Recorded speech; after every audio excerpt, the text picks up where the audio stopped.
नमस्कार, ये आकाशवाणी शिमला है। अब आप प्रभा शर्मा से कोविड-19 पर विशेष समाचार बुलेटिन सुनिए। केंद्रीय वित्त व कॉरपोरेट मामलों के राज्य मंत्री अनुराग ठाकुर ने कहा है कि कोरोना महामारी के दौरान आपातकालीन क्रेडिट लाइन गारंटी योजना के तहत हिमाचल प्रदेश में अब तक 230 करोड़ रुपए के ऋण स्वीकृत किए गए हैं।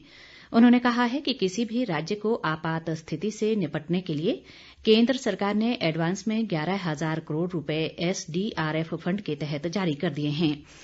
केंद्र सरकार द्वारा अब तक राज्यों को 92,000 करोड़ रुपए दिए जा चुके हैं। अनुराग ठाकुर ने बताया कि प्रधानमंत्री गरीब कल्याण पैकेज के तहत करीब 42 करोड़ गरीबों को डिजिटल भुगतान प्रणाली की मदद से 53,248 करोड़ रुपए की वित्तीय सहायता उपलब्ध कराई जा चुकी है। राज्य सरकार ने कुछ शर्तों के साथ आज से होटल व रेस्तरां खोलने की मंजूरी दे दी है। पर्यटन विभाग ने इस संबंध में दिशा निर्देश जारी किए हैं। विभाग ने स्पष्ट किया है कि प्रदेश के होटलों में अभी केवल स्थानीय लोगों को ही ठहरने की सुविधा होगी। हालांकि बाहरी राज्यों से सरकारी और व्यापारिक काम के लिए आने वालों को होटलों में ठहरने की छूट है। पर्यटन गतिविधियों के लिए होटलों में प्रवेश की अनुमति नहीं दी जाएगी।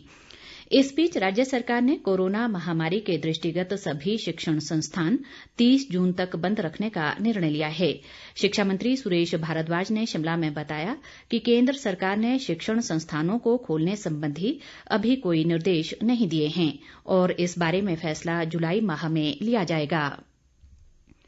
मानव संसाधन विकास मंत्री रमेश पोखरियाल निशंक ने कहा है कि सरकार आगामी शैक्षणिक वर्ष के लिए पाठ्यक्रम और शैक्षणिक घंटों में कमी के विकल्प पर विचार कर रही है।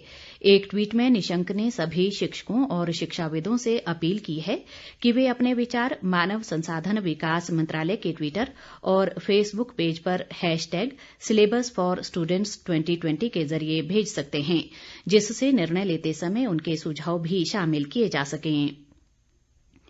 भारतीय रेलवे राज्यों की मांग के बाद 24 घंटों के भीतर श्रमिक स्पेशल रेलगाड़ियां उपलब्ध कराना जारी रखेगा। रेल मंत्रालय ने राज्य सरकारों से श्रमिक स्पेशल रेलगाड़ियों की आवश्यकता का विवरण मांगा है। रेलवे बोर्ड के अध्यक्ष विनोद कुमार यादव ने कहा कि राज्य सरकारों की मांग पर रेलवे 24 घंटे के अंदर श्रमिक स्पेशल रेलगाड़ियां उपलब्ध कराएगा। रेलवे ने ये भी आश्वासन दिया है कि भविष्य में किसी भी आवश्यकता के लिए अतिरिक्त श्रमिक स्पेशल रेलगाड़ियां उपलब्ध कराई जाएंगी।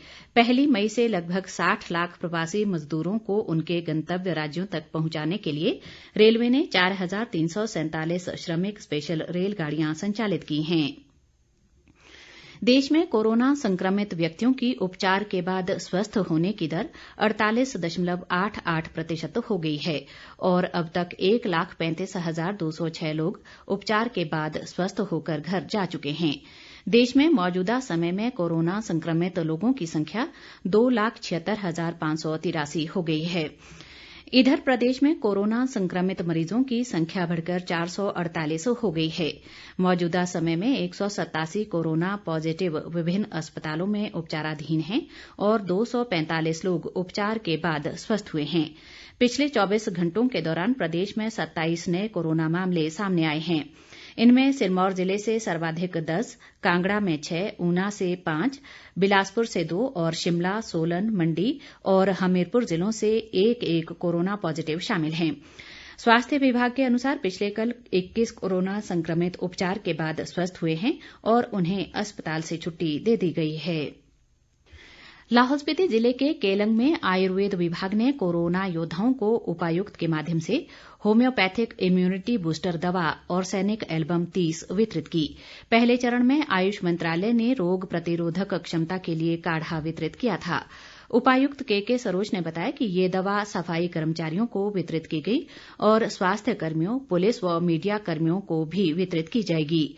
जिला आयुर्वेद अधिकारी डॉक्टर बिहारी लाल शर्मा ने इस दवा की उपयोगिता व प्रयोग विधि की जानकारी दी।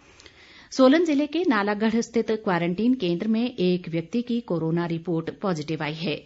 ये व्यक्ति बिहार का रहने वाला है और दिल्ली से ट्रेन के माध्यम से कालका पहुंचा था।